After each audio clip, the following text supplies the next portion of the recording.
Hey everybody.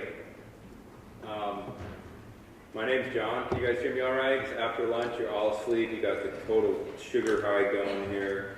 I'm not going to sign into Twitter right now. I was going to show a search, but let's just go to the videotape first. Let's go to mine. This is not the title that you guys are told. Can conversational marketing save Web 2.0? As one of the co-founders of the Web 2 conferences, I was unaware that it needed saving. So now I really have a job to do, because as the pointer of the, not certainly the pointer, but perhaps I can take some responsibility for popularizing the idea of conversational marketing. I think conversational marketing, or as we call it at FM, CM, is Web 2 marketing. And I want to get into a bunch of this in the next, what I have is half an hour to get through 36 slides. So I'm going to talk really fast. We're all going to get sped up together here. This is the thing that I believe very, very, very deeply, which is that every marketer is a publisher, every publisher is now a marketer, and every consumer is now both. So if you're going to deal with a situation where these three things are true, you have to leverage digital media with customers in a conversation. And if you don't know how to do that as a brand, if you don't know how to do that as a publisher, and if you don't know how to do that as a marketer, you're going to die. You're done. That's it. It's over. So how many of you are publishers? Okay. How many of you are brands? Okay. And then how many of you are marketers or agency service, right? So basically you're all history. You don't figure this out. That's what I believe. So I call this the conversation economy. That's the name of the next book that I'm writing. If my company lets me. And it's sort of the sequel to The Search. And The Search was a book I wrote 4 or 5 years ago, which talked about how search is a pivot point in the conversation between customers and companies. For the first time ever, we could have a conversation with a brand online, mediated by someone other than the brand. In this case, Google, and they made a lot of money doing that. All right, so let's talk about these bumps. I've been in this business for about 25 years. Some of you may have seen this before, but I never tire of showing this 3-bump theory about how mankind interacts with technology. Okay, so what we have here is time on the bottom, and then number of people engaged in technology on the left, and on the right, the size of the industry. And generally, it started with measuring what's known as the IT industry. And much after time, it's become all industries. As Eric Schmidt is fond of saying, 25% of the GDP is fine with me. That's all I need.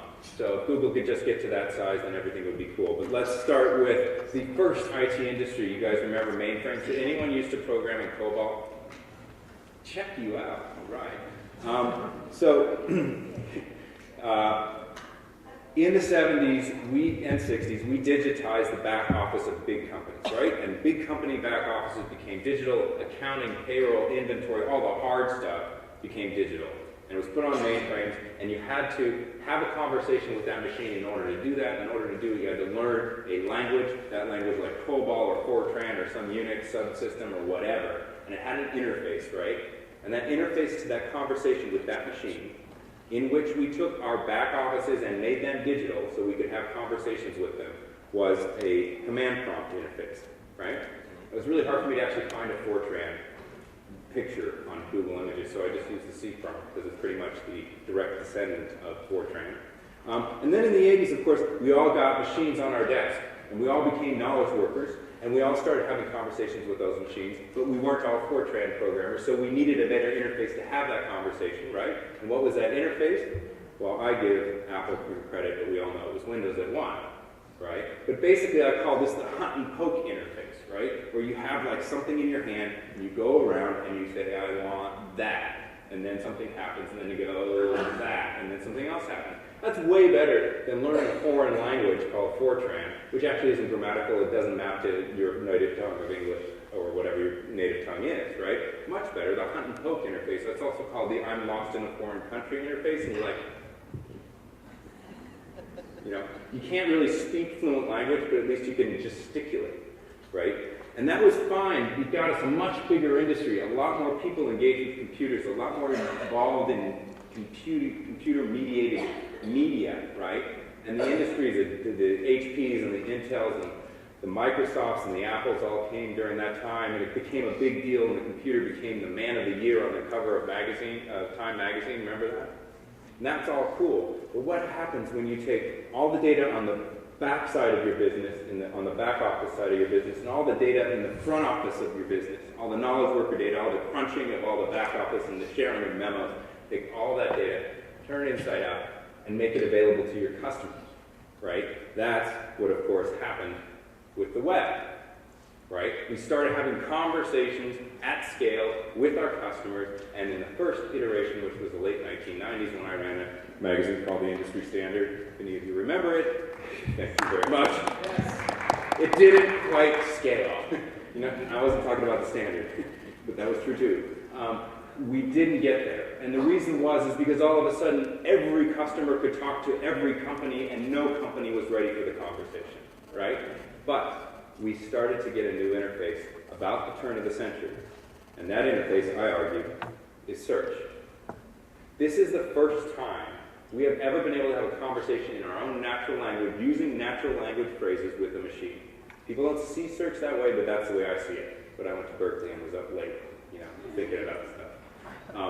And so I see the ability to have a conversation with a customer at scale to be a super cool idea, that search is the opening shot up, right? It's just the opening salvo. I call that Web 2.0.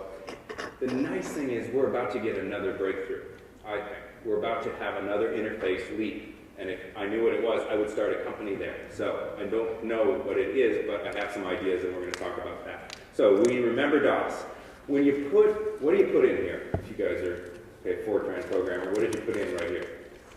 dir, right? Dir, D-I-R. That's what you did. You got the C prompt, dir, D-I-R, and then you get a directory of results. That's what you got, right? And then we had Windows, and everything was much easier because you could poke and hunt. Now, let's look at how search works right now. Command line. Instead of dir, you use natural language, and what do you get? A list of results. Very similar to the early DOS, but where might it go? And this is what I find very, very interesting. So here is a video. Here's our friend from Google. Looks like he's still at Stanford, but in fact, he's in charge of the iPhone voice app. So check this out. Sound up. Hi, my name is Mike LeBeau. I'm going to tell you about Google Mobile App for iPhone and show you what this free downloadable application can do.